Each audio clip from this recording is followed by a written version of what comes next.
So what is radon and is it dangerous?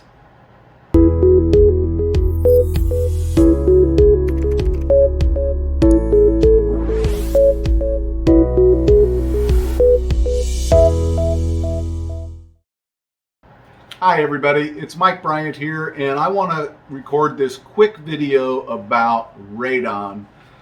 Most of you that are homeowners in the last 20 years or so, you probably are familiar with what radon is, but if you're new to the home buying market or you're just basically not aware of what radon is, I wanted to just give a quick overview here because it does come up in every real estate transaction. Before I get into this content, I want to encourage you to like this video and please subscribe to our channel if you're interested in real estate related content. I'll be posting videos weekly, that's my goal certainly, on various real estate topics that you may find informative and hopefully useful for you.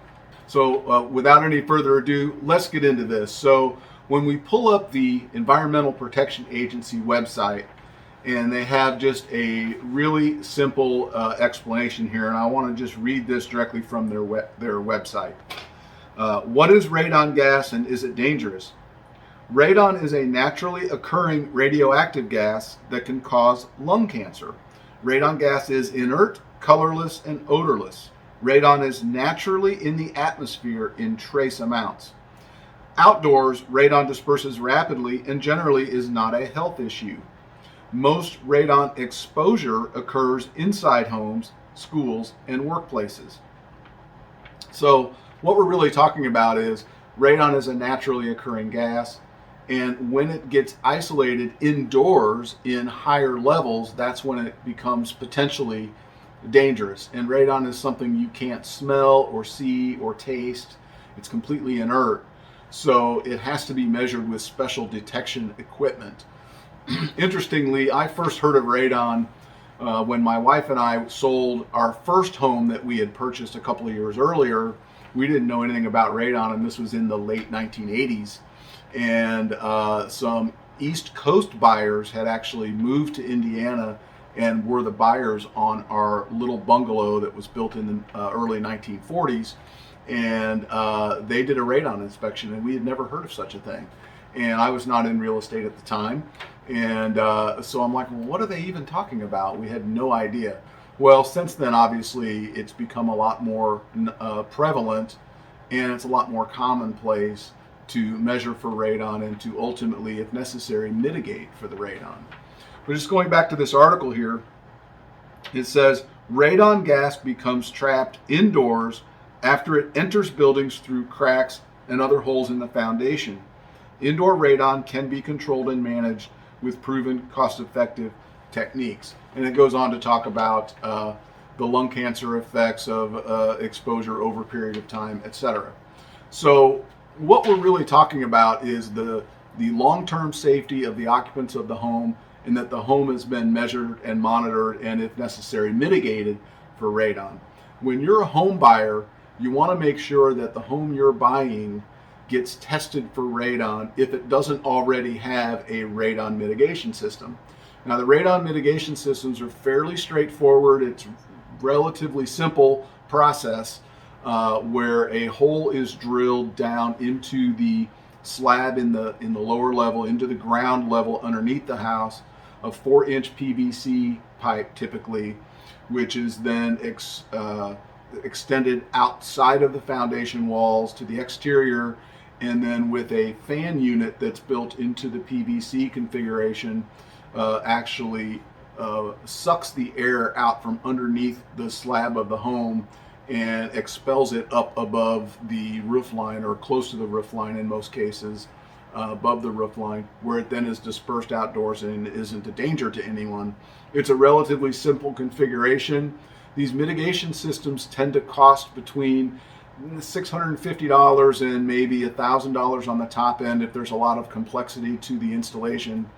But the main thing that you want to know as a buyer is, if you're looking to buy a home and you're under contract and you're doing your inspections, you definitely want to include a radon inspection in the mix. Most inspection companies offer this as an add-on, and it's a 48-hour read with a special device that detects the radon levels in the lower levels typically of your home. Now, if the home is on a slab, it's usually less of a factor. It's mostly the lower levels or the below grade where it comes into play.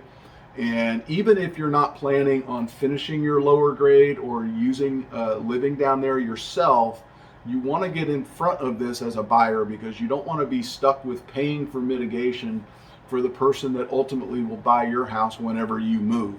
So it's very typically, if the radon level is high, it's a fairly easy negotiation point to have the seller in the contract pay for the radon mitigation, and then it's done with, other than just maintaining that radon mitigation system. And usually those run for a long time. Obviously, it's a mechanical fan that's in there that does need to be probably replaced from time to time. I'm guessing they have about a 10-year life as far as I can tell. And the homeowners will need to continue to ensure that that mitigation system is continuing to move that air from underneath the slab up to the roof line.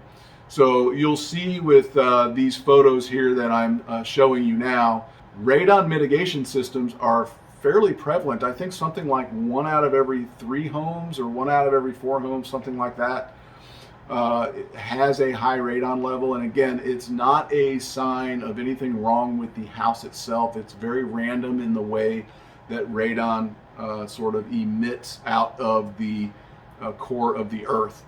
And you might have one house that has no radon issue whatsoever, and you have the house next door that has a really high radon level. And again, it doesn't really have anything to do with the home itself. It just has to do with where that home happened to have been placed on the Earth's surface. So that is a quick overview of what radon is. It's a very easy thing to identify and a fairly simple thing to mitigate. It's just, if you are the buyer of a home, you want the seller taking care of that for you. You want to know that when you move into your home, that it does not have a radon issue that you might have to deal with later. So I hope that's helpful, and I look forward to seeing all of you on the next video. Don't forget to hit that like button and share this video if you think anyone can benefit from this content. Have a great day, everybody. We'll talk to you soon.